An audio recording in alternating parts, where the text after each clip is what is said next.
ایک بات آپ کو سنانی ہے، ذرا تھوڑی غور کریں. جو لوگ طریقت کے رستے کے مسافر ہیں نا، ان کو ذرا جلدی سمجھ آئے گی اس بات. بابا فرید الدین گنج شکر رحمۃ اللہ تعالیٰ علیہ کے ایک مرید تھے، حضرت جمال الدین ہانسوی. بابا صاحب کو مرید سے بڑا پیار ہو گیا. وہ ہانسا کے رہنے والے بابا صاحب پاک پتن کے، تو وہ بیچارے اکیلے بھائی تھے، والد بھی فوت ہو گیا تو ماں بوڑھی تھی. بابا صاحب نے ان سے کہا کہ تو پاک پتن آ جا. کہنے لگے حضور ماں نہیں اجازت دیتی، اگر آپ کہتے ہیں تو آ جاتا ہوں. تو بابا صاحب فرمانے لگے اگر نبی پاک نے اویس کرنی کو بلایا ہوتا تو میں بھی تجھے بلا لیتا، لیکن نبی کریم علیہ السلام نے انہیں نہیں بلایا تو لہذا میں تجھے بھی نہیں بلاتا. لیکن پیار بڑا تھا تو بابا صاحب کہنے لگے چل تو پاک پتن نہیں آتا تو میں تو تیرے گاؤں آ سکتا ہوں. 3 سال بابا جی مرید کی خاطر اس کے گاؤں میں چلے گئے. ان بھی پیٹو جاندے نے مرید کی خاطر، پر مرید پجاروں والا ہونا چاہیے. اگر ہی وہ تو پھر انہوں نے راہ اوکھا لگتا ہے، پھر مشکل ہوتا ہے. چلے جاتے ہیں اب بھی چلے جاتے. ماڑا آئے تو انہوں کہنا تو جمعے راتی آئی سویرے 8 بجے. ہاں تو کدھر آ گئے. تگڑا آئے تو انہوں کہتے ہیں تو بڑی لیٹ آیا، تو راتی خواب بھی آیا سویرے. خدا بندہ یہ تیرے سادہ دل بندے کدھر جائیں. فقر بھی عیاری ہے، شہنشاہی بھی عیاری. میرے بھائی سنیں، بابا صاحب نا 3 سال مرید کے ہاں چلے گئے. 3 سال ہانسا میں آپ نے قیام فرمایا. 3 سال. والدہ تو ان کی جلدی انتقال کر گئی، لیکن بابا صاحب وہیں رہ گئے. تو وہ حضرت جمال الدین بڑے خوبصورت تھے، بڑے پیارے تھے، ویسے بھی ادائیں بڑی اچھی تھی ان کی، عالم فاضل. حضرت خواجہ بہاؤالدین زکریا ملتانی ایک دفعہ پاک پتن آئے بابا فرید صاحب کو ملنے، تو انہیں جمال الدین ہانسوی پسند آ گئے. انہوں نے ملتان جا کے بابا فرید کو خط لکھا کہ میرے سارے مرید اور خلفاء لے لے پر اپنا جمال الدین مجھے دے دے. تو بابا صاحب نے جواب میں ایک کی جملہ کا اور بڑا شاندار کہا. کہنے لگے بہاؤالدین حد کرتے ہو، کبھی کسی نے اپنا جمال بھی کسی کو دیا ہے؟ وہ تو میرا جمال ہے، یہ بھی کبھی کسی نے کسی کو دیا ہے؟ اللہ اکبر. انہوں نے نا کوئی روحانی کشش ڈالی حضرت جمال الدین ہانسوی کے دل. تو بابا صاحب اسباق پڑھا رہے تھے شاگردوں کو، تو حضرت جمال الدین ہانسوی آ گئے. آ کے کہنے لگے حضور میں نے ملتان جانا ہے. بابا صاحب نے فرمایا کوئی کام ہے، کوئی مجبوری ہے، کوئی رشتہ داری ہے؟ سمجھ گئے بابا فرید صاحب کے معاملہ پیچھے سے گڑبڑ ہو گیا. کیا مسئلہ ہے؟ کہنے لگے حضور میں نے حضرت بہاؤالدین زکریا سے ملنا. محبت میں شراکت داری نہیں قبول ہوتی نا. باقی معافیاں مل جاتی ہیں، شراکت داری کی کوئی معافی یہ تو نے کیوں کی؟ شریک تو نے کیسے بنا لی؟ ایک در پھڑیے تے محکم پھڑیے تے ایک دے ہو کے مریے، یہ تو نے کیا کیا؟ فرمانے لگے اچھا بہاؤالدین زکریا سے ملنا ہے؟ کہا ہاں. پیار بڑا تھا بابا صاحب کا خواجہ بہاؤالدین زکریا سے، محبت بڑی تھی. فرمایا اچھا میں تیری خاطر یہاں آیا ہوں اور تو نے کوئی قدر ہی نہیں ڈالی. تو کہتے آگے جانا ہے، جا اب تو اسی کے پاس جائے گا. حضرت جمال الدین ہانسوی کہتے ہیں میں نکل آیا پر سینے کا نور سارا رخصت ہو. نہ میں ملتان جا سکا اور نہ میں بابا صاحب کا رہ سکا. 3 سال ہو گئے معافیاں مانگتے. پر بابا صاحب نے فرمایا یار میں تیری خاطر بڑھاپے میں یہاں آیا اور تو نے سوچا ہی نہیں، تو نے قدر ہی نہیں ڈالی. تو نے یہ کیا کیا میرے ساتھ؟ ایک تاجر آیا کرتا تھا بابا فرید صاحب سے ملنے سال کے بعد. وہ آیا تو اس نے لوگوں سے پوچھا کہ وہ کدھر ہے جمال الدین جس سے سلام لے کے بابا صاحب سے لوگ ملتے تھے، جو رستہ تھا بابا صاحب کی طرف جانے کا. وہ تو روڑی کے ڈھیر پہ بیٹھے. وہ ملنے گئے اور جب جا کے ملے نا حضرت جمال الدین سے تو وہ رو پڑے. کہا کیا ہوا؟ کہنے لگے بس ہوا یہ کہ میں اس کی قدر نہیں ڈال سکا. جو قدر مجھے کرنی چاہیے تھی نا یار کی، میں وہ قدر کر سکا، میں قدر نہیں کر سکا، یہ مجھے سزا ملی. کہا ان سے کہنا معاف کر دے. وہ تاجر بڑا پیارا تھا. بابا صاحب رات کو پیر دبا رہا تھا وہ تاجر بابا صاحب کے. اس کا خیال تھا لوگ سارے جائیں گے تو بات کروں گا. پیر دباتے دباتے ساری دنیا چلی گئی، وہ بیٹھا رہا. بابا صاحب بولے، فرمانے لگے جاتا کیوں نہیں؟ جمال الدین کی بات کرنی ہے، جمال الدین کا ذکر کرنا ہے، چل کر. تو کہا حضور اب دیکھا نہیں جاتا، مہربانی فرمائیں. فرمایا یار اس نے دیکھ میرے ساتھ کیا کیا ہے؟ میں علاقہ چھوڑ کے یہاں آیا اس کی خاطر، اور وہ کہتا ہے میں نے آگے جانا ہے. اس نے توجہ ہی نہیں کی، اس نے میری محبت کو سمجھا ہی نہیں. فرمایا اسے کہنا میں اسے بھولا نہیں، میں روز اس کے لیے دعا کرتا ہوں. جا تو کہتا ہے تو اسے لے آ. حضرت جمال الدین ہانسوی جب آئے نا، اللہ والے پھر بھی سامنے والے پہ الزام نہیں ڈالتے، جب آئے نا تو کمزور ہو گئے تھے، وجود کمزور ہو گیا، آنکھیں باہر نکل آئیں، تو حضرت بابا صاحب انہیں دیکھ کے نا انہیں پھر بھی کچھ نہیں کہا، کہنے لگے فرید الدین، اپنے آپ کو ہی مخاطب، فرید الدین یہ تو نے کیا کیا؟ کوئی اپنے جمال کا اس طرح کا حال بھی کرتا ہے؟ ان کو جب معافی ملی تو وہ رو پڑے، کہنے لگے حضور میرے لیے دعا کریں، اب میں رضا میں ہی پردہ کر دوں۔ ان کا انتقال ہوا اور بابا صاحب نے خود جنازہ پڑھایا۔ سنو بخاری شریف، سنو بخاری، صحیح بخاری، حضرت عمر فاروق رضی اللہ تعالیٰ عنہ فرماتے میں تورات پڑھ رہا تھا، نبی پاک علیہ السلام مسجد نبوی میں آئے تو میں تورات پڑھ رہا تھا، تورات۔ حضور نے آتے پوچھا عمر کیا کر رہے ہو؟ یا رسول اللہ صلی اللہ علیہ وسلم تورات پڑھ رہا ہوں جو حضرت موسیٰ علیہ السلام پہ نازل ہوئی، اللہ کی کتاب۔ نبی کریم علیہ السلام، حضرت عمر کہتے ہیں کبھی مجھ سے ناراض نہیں ہوئے، پر آج حضور ناراض ہو گئے، چہرے پہ جلال آیا، اور محبوب کریم نے فرمایا عمر مجھے اللہ کی عزت کی قسم، اگر آج حضرت موسیٰ حیات ظاہری میں ہوتے تو میرا کلمہ پڑھ کے میری فرما برداری کر، اور تو ان کی کتاب پڑھ رہا ہے، ان کی کتاب۔ مسلمان کو کسی اور طرف نکلنے کی اجازت، یہاں تو گھر میں بھوک ہونا تو بندہ پڑوسی کے گھر سالن لینے جائے، اور اگر ہر چیز تجھے اپنے گھر ملے، ہر خیر تجھے ملے، پھر تو دائیں بائیں کیوں جائے؟ کس لیے جائے؟ تھوڑا سا اپنے اندر استقامت پیدا کریں، دین کی تہذیب کو بچائیں۔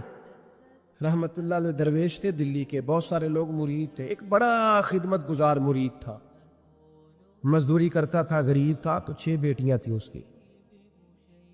حضرت صاحب کے پاس روز آ کے کہتا حضور بچیوں کے لیے دعا کرے، اللہ کوئی اسباب پیدا کر دے، ایک بچی کی شادی کا خرچہ 1000 دینار ہے اور میں غریب ہوں۔ حضرت صاحب دعا کر دیتے۔ خانقاہ شریف کے تھوڑے ہی فاصلے پر حضرت جہاں بیٹھ کے مریدوں کی تربیت کرتے تھے، اس سے تھوڑا ہی فاصلے پر نا ایک عیسائی رہتا تھا، بڑا مالدار تھا، بڑی سارے اونٹ، گائیں، بھیڑ، بکریاں رکھی ہوئی تھی، اور حضرت شرف الدین رحمت اللہ علیہ کی بڑی مخالفت کرتا تھا۔ اور یہ جو آپ کا غریب مرید تھا یہ اس کا پڑوسی تھا، ایک دن بلا کے نا ان کو کہنے لگا کہ تو کدھر جا کے جو ہے وہ ٹکرے مار رہا ہے، وہاں سے کچھ نہیں ملنے والا، وہ تجھے کیا دیں گے جن کی خانقاہ خود چندے پہ چلتی ہے، مدرسہ چندے پہ چلتا ہے، مسجد چندے پہ چلتی ہے، تیری بیٹی کا معاملہ کہاں حل ہوگا؟ اس درویش نے کہا کہ تو میرے پیر کو نہیں جانتا، تو مجھے میرا محبوب نہیں ڈٹھا، تو پتہ نہیں نا، تو اس رستے کا مسافر نہیں، تو نہیں جانتا، ان کا بس چلے نا تو وہ ہر قیمت میں میری بیٹیوں کی شادی کرا دے۔ اب وہ عیسائی تھا، کہنے لگا اچھا چلو ٹھیک ہے، اگر اتنی بات ہے نا تو جاؤ ان سے جا کے کہہ دو کہ 6 سال کے لیے میرے ساتھ معاہدہ کر لیں، وہ میرے جانوروں کو چارہ ڈال دیا کرے، 6 سال ڈیوٹی کرے، میں 6000 دینار دے دیتا، وہ میرے ساتھ 6 سال میرے جانوروں کو چارہ ڈالے رکھتے ہیں نا، اب چارہ ڈالنے کے لیے ایڈوانس پیسے دے کے، اب تو لوگ انہیں بھی غلام ہی بنا لیتے ہیں، بڑی تھوڑی تنخواہ دیتے ہیں، ظلم کرتے ہیں، پورا معاوضہ نہیں دیتے۔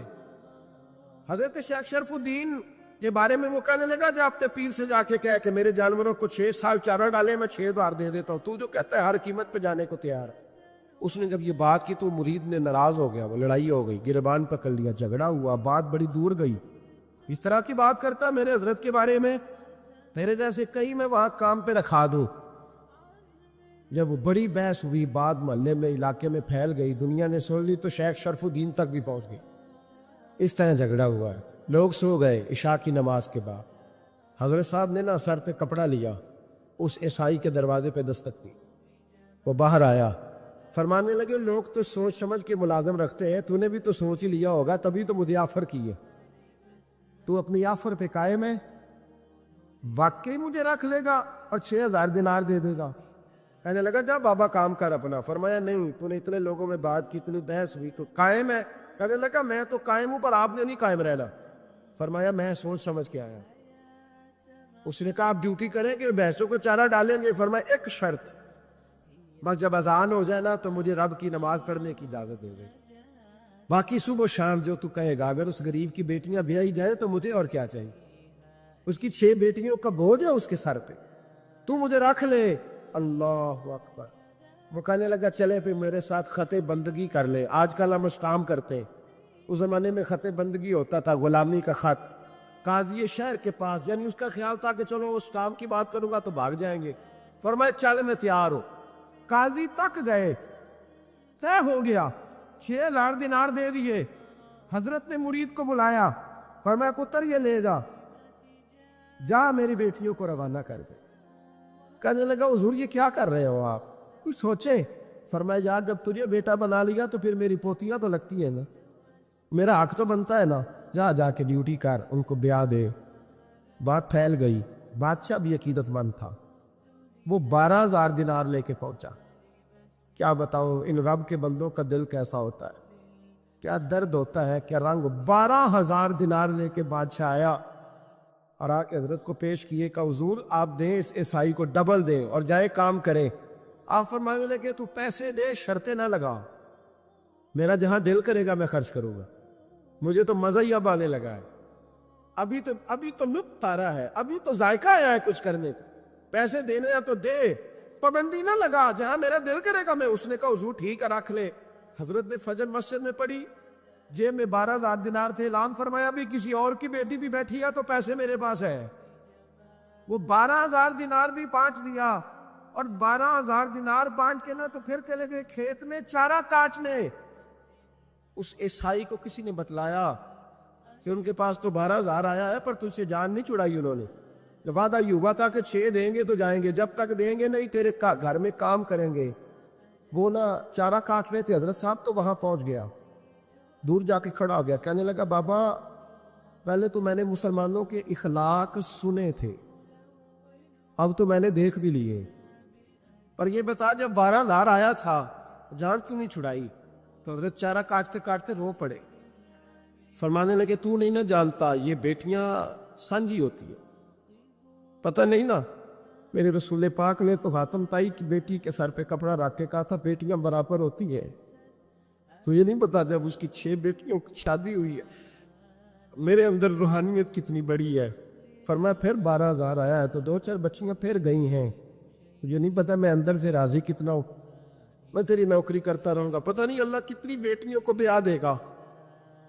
اتنا رویا، وہ عیسائی کے پیروں میں بیٹھ گیا، کہنے لگا بابا میں نے تیری مخالفت کی ہے پر تیرے قریب آ کے پتہ چلا ہے تو بہت اونچے اخلاق کا مالک ہے، اور اگر تیرا یہ مقام ہے تو تجھے اخلاق سکھانے والے محمد عربی کی شان کتنی ہے جی۔ امام مالک کے پاس ایک بندہ آیا، اس نے کہا حضور میں درزی ہوں، ایک ظالم بادشاہ مجھ سے کپڑے سلواتا ہے، میں تو ظالموں کا مددگار نہیں نا، ایک ظالم بادشاہ مجھ سے، حضور میں تو مددگار نہیں نا ظالموں کا، جو فرمایا ظالموں کا مددگار بھی ظالم ہوتا ہے، تو کپڑے لے کے آتا ہے میں سی کے دے دیتا ہوں، ذمہ داری نہیں۔ یہ ایک آدمی دکاندار ہے، اس سے کوئی بندہ چیز خریدنے آئے گا تو تھوڑی کہے گا میں نے نہیں دے دی، تو دے گا۔ کوئی بندہ اگر کسی شخص سے کوئی کام کہتا ہے جو اس کی فیلڈ ہے، اس کا شعبہ ہے، اس کا معاش کا وہ سلسلہ ہے، کہتے یا رسول اللہ صلی اللہ علیہ وسلم ظالموں کا مددگار بھی ظالم، حضور نے فرما دیا۔ تو امام مالک سے بندے نے مسئلہ پوچھا، دل کی تختی پہ لکھنے والی باتیں ہیں، کہا حضور میں درزی ہوں، ظالم کپڑے سلواتے ہیں، میں تو مددگار نہیں نا۔ امام صاحب کہنے لگے نہیں، مددگار تو وہ ہوگا جو تجھے سوئی دھاگا فراہم کرے گا، تو تو پورے کپڑے سی کے دیتا ہے، تو خود بہت بڑا ظالم، تو پورے سوٹ سی کے دیتا ہے، تو بہت بڑا ظالم خود ہے۔ مددگار تو وہ ہوگا جو تجھے دھاگا دے گا، جو تجھے بٹن دے گا، جو تجھے نلکی دے گا، جو ظالم سے اتنی نفرت ظلم کر کے بنتا ہے۔ یہاں تو ہمارے زمانے میں ہیرو بن جاتے ہیں لوگ، ظالم ہیرو ہے، لوگ اس سے ڈرتے پھرتے گھومتے پھرتے، اور بہت سارے کم مزاج لوگ اس کے پیچھے ہاتھ باندھ کے پھرتے ہیں۔ ظالموں کی مدد کرنا، ظالموں کے ساتھ رہنا، یہ ظلم ہے، ظلم، یہ زیادتی ہے۔ میرے نبی پاک صلی اللہ تعالی علیہ وآلہ وسلم نے ارشاد فرمایا، یاد رکھو رب فرماتا ہے میں مظلوم کی مدد ضرور کروں گا، چاہے جلدی کروں چاہے دیر سے کروں، میں مظلوم کی مدد۔ اور حضور صلی اللہ علیہ وسلم نے فرمایا ہے، حضرت معاذ بن جبل کہتے ہیں حضور نے مجھے یمن کا گورنر بنایا، جب میں جانے لگا نا تو حضور نے بڑی نصیحتیں کی، بخاری میں موجود ہے، فرماتے جب میں پلٹنے لگا تو میرے رسول نے فرمایا معاذ 1 منٹ ٹھہر جا، ایک بات میری یاد رکھنا، اس کو نہ بھولنا۔ کہا حضور کیا؟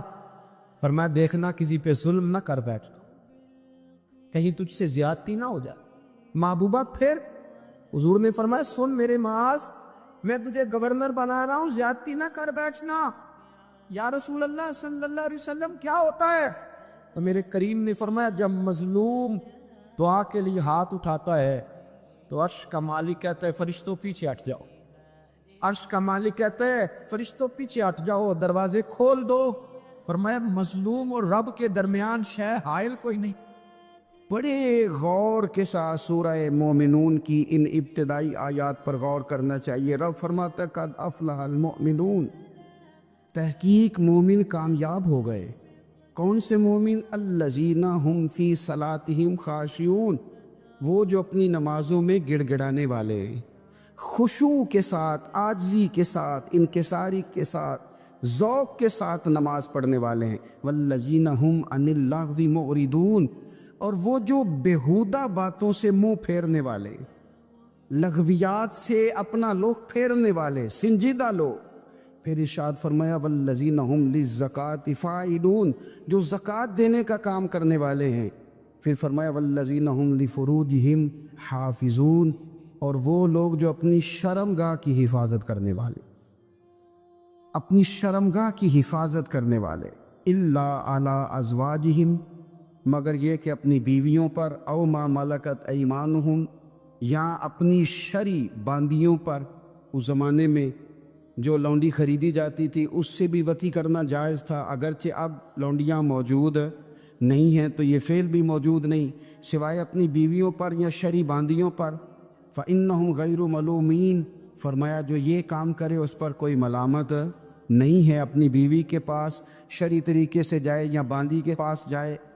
فمن ابتغى وراء ذلك، اور جو آدمی اس کے بعد اس حد سے بڑھے، اس کے سوا کچھ اور کرے جو بندہ، فرمایا فاولئک هم العادون، یہ لوگ حد سے بڑھنے والے، جو لونڈیوں اور باندیوں کے علاوہ، اپنی بیویوں کے علاوہ کسی اور جگہ گندگی کریں، یہ حد سے بڑھنے والے، حدوں کو کراس کرنے والے لوگ ہیں. پھر ارشاد فرمایا والذین هم لاماناتہم وعہدہم راعون، اور وہ جو اپنی امانتوں اور اپنے وعدوں کی رعایت کرتے ہیں، امانتیں ادا کرتے ہیں، وعدے پورے کرتے ہیں. اور وہ لوگ جو اپنی نمازوں کی حفاظت کرنے والے ہیں، جن میں یہ خوبیاں آ گئیں. میرا رب فرماتا ہے نماز میں خشوع وضو حاصل ہو گیا، فضولیات سے بچ گئے، زکوٰۃ ادا کرنے والے بن گئے، شرمگاہ کی حفاظت کرنے والے بن گئے، امانتیں عہد پورے کرنے والے بن گئے، اپنی نمازوں کے محافظ ہو گئے. اللہ اکبر، قربان جائیں. مالک فرماتا ہے اولئک هم الوارثون، یہی لوگ تو وارث ہیں. یا اللہ کس چیز کے؟ فرمایا الذین یرثون الفردوس، یہ لوگ جنت کے وارث ہیں، یہ جنت کے وارث ہیں یہ لوگ. ہم فیہا خالدون، اور فردوس سے، جنت سے نکالے نہیں جائیں گے، ہمیشہ ہی جنت میں رہیں گے. یہ آیات اللہ کا مطالبہ بھی ہے، یہ آیات صحابہ، اہل بیت، اولیاء اللہ، ان تمام کی سیرت کا عکس بھی ہے. اور سب سے بڑھ کر سیدہ عائشہ صدیقہ فرماتی ہیں یہی تو آیات ہیں جنہیں اچھی طرح سمجھ لو گے تو تمہیں مدینے والے کے اخلاق بھی سمجھ میں آ جائے، حضور کے اخلاق بھی تمہیں سمجھ میں آئے. بڑے غور کے ساتھ سورہ مومنون کی ان ابتدائی آیات پر غور کرنا چاہیے. رب فرماتا ہے قد افلح المؤمنون، تحقیق مومن کامیاب ہو گئے. کون سے مومن؟ الذین ہم فی صلاتہم خاشعون، وہ جو اپنی نمازوں میں گڑ گڑانے والے، خشوع کے ساتھ، عاجزی کے ساتھ، انکساری کے ساتھ، ذوق کے ساتھ نماز پڑھنے والے ہیں. دیکھیں قرآن نے یہ نہیں کہا شروع میں کہ وہ لوگ اپنی نماز پابندی سے پڑھتے ہیں، بلکہ فرمایا وہ نمازوں میں عاجزی کرتے ہیں، وہ نماز میں خشوع کرتے ہیں، خضوع کرتے ہیں. نماز ہم بھی پڑھتے ہیں، ڈھیر سارے لوگ ہیں جن کا یہ مطالبہ ہے کہ میرا نماز میں دل ہی نہیں لگتا. پہلی بات تو یہ ہے کہ دل نہ بھی لگے تو نماز پھر بھی پڑھنی ہے، اور دوسری بات یہ کہ دل لگانے کو بھی تو کچھ انسان کے پاس چیزیں ہونی چاہیے نا، کوئی ضروریات ہوتی ہیں. سب سے پہلی بات یہ کہ مسئلہ نماز کا نہیں، مسئلہ اہمیت کا ہے. آپ نے اللہ تبارک و تعالیٰ کی ذات کی، رب کریم کے جلالت کی جتنی زیادہ اہمیت اپنے دل میں محسوس کر لی، اتنا ہی نماز کی طرف توجہ آپ کی بڑھ جائے گی.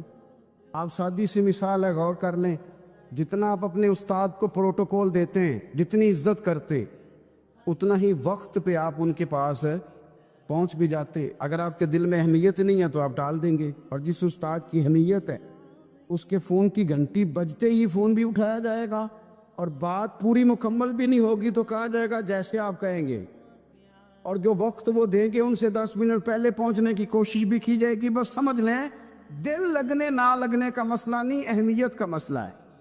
آپ جتنی اپنے مالک کی بارگاہ کی اہمیت سمجھ لیں گے، اتنا ہی وقت پہ مسجد آئے گی، اتنا ہی شوق سے نماز پڑھیں۔ دوسری بات، نماز کے ترجمے پہ غور کریں۔ آپ یقین کریں، اگر نماز کا ترجمہ ہمیں آ جائے نا تو ہمیں تو یوں لگے کہ ہم تو اپنے مالک کی بارگاہ میں عرض و معروض کرنے حاضر ہوئے۔ یہ سورہ فاتحہ ہی دیکھ لیں آپ، حضور فرماتے ہیں، رب فرماتا ہے سورۃ فاتحہ آدھی میری ہے آدھی میرے بندے کی ہے۔ جب اس نے کہا الحمدللہ رب العالمین الرحمن الرحیم مالک یوم الدین ایاک نعبد و ایاک نستعین، جب یہاں تک وہ لفظ کہتا ہے تو یہ حصہ میرا تھا، اس نے اپنے رب کی تعریف کی، اور جب کہا نا اس نے اہدنا الصراط المستقیم، اب بندے نے التجائیں شروع کر دی۔ اس نے کہا کہ مالک بھی تو ہے، رحمان بھی تو ہے، رحیم بھی تو ہے، عبادت بھی تیری کرتے ہیں تو مدد بھی تو تجھی سے مانگنی ہے نا، اب مہربانی فرمانا اہدنا الصراط المستقیم، ہمیں سیدھا راستہ دکھا دے، صراط الذین انعمت علیہم، ان لوگوں کا راستہ دکھانا جن پر تو نے انعام کیا ہے، غیر المغضوب علیہم ولا الضالین، ان کے راستے پہ نہ چلانا جن پر تیرا غضب ہوا، جو گمراہ ہو گئے ان کے راستے۔ تو نماز میں جب ترجمے پر آپ کا غور ہوتا ہے تو آپ کا تو دل خود بخود لگ جاتا ہے، شوق پڑ جاتا ہے آپ کا۔ تو اتنی چیزیں ہم زندگی میں یاد کرتے ہیں، تو اگر ترجمہ بھی نماز کا یاد کر لیں اور پھر شوق سے پڑھیں تو آپ یقین کریں طبیعت کھنچی چلی آئے گی۔ ہمارے ہاں کچھ لوگ نماز پڑھتے ہیں پر بڑی لاپرواہی سے پڑھتے ہیں، کبھی ادھر دیکھتے ہیں کبھی ادھر دیکھتے ہیں، کبھی بال سہلاتے ہیں، اور میں نے دیکھا ہے سجدے جا رہے ہیں تو سیانے سیانے بندے کبھی کپڑے کو چھیڑ رہے ہیں کبھی جگہ کو چھیڑ رہے ہیں۔ میرے نبی کریم صلی اللہ تعالی علیہ وسلم نے فرمایا ان لوگوں کا کیا حال ہے جو اپنی نماز میں نظریں آسمان کی طرف اٹھاتے ہیں، رکوع سے اٹھے تو اوپر دیکھنا شروع کر دیا، کیا حال ہے ان کا۔ اور پھر حضور نے ایک موقع پر تو سختی فرمائی، فرمایا جو نماز پڑھتے اپنی نظریں آسمان کی طرف اٹھاتا ہے وہ باز آ جائے، ورنہ ایسا نہ ہو کہ رب اس کی آنکھیں ہی چھین لے، وہ باز آ جائے اس کام سے۔ خشوع کے ساتھ نماز پڑھے، عاجزی کے ساتھ نماز پڑھے، اس کا دل لگا ہوا ہو نماز کے اندر۔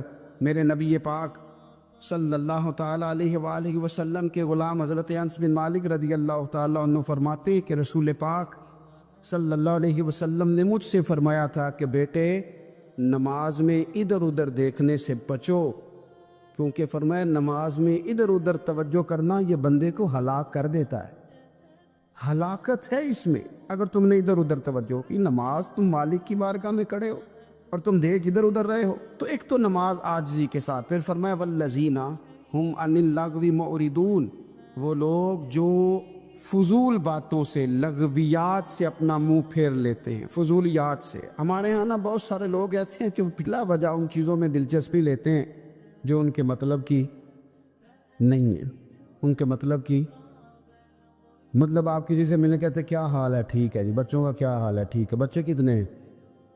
تو بھئی آپ کو جب پتہ ہی نہیں تھا کتنے ہیں تو حال کیوں پوچھا آپ نے؟ آپ کرتے کیا ہیں؟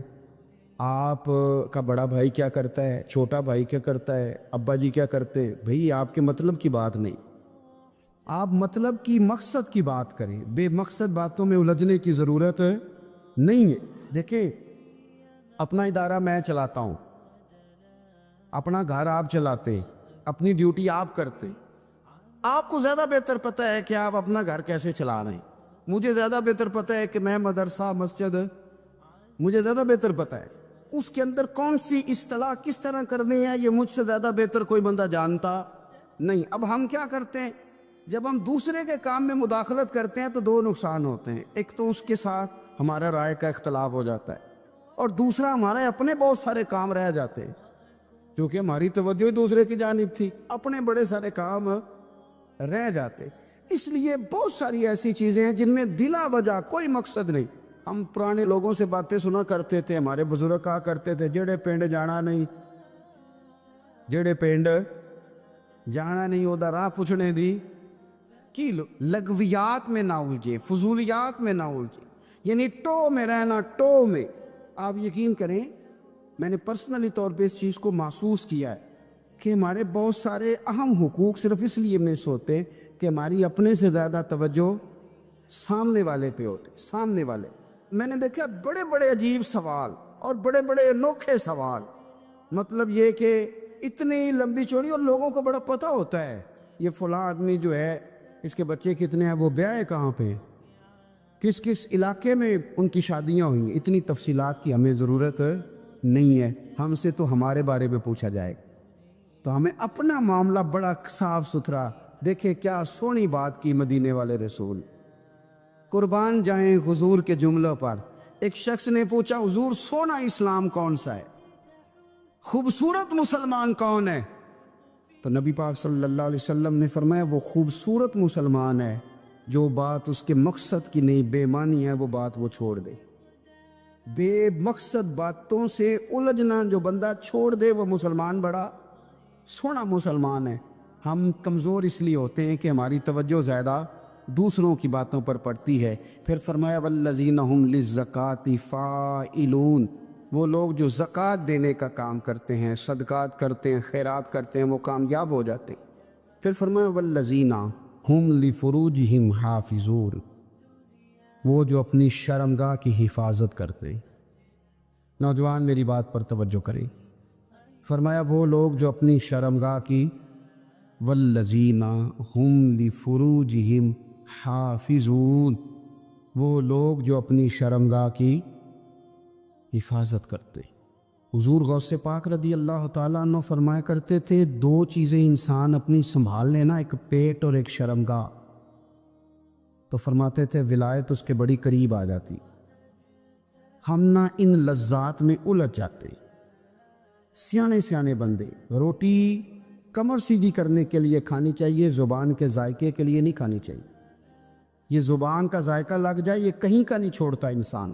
اپنی شرمگاہ کی جو لوگ حفاظت کر لیتے, کوئی بڑے سے بڑا گناہ کرنے سے بھی بندہ کافر نہیں ہوتا, بندہ کفر کرنے سے کافر ہوتا ہے.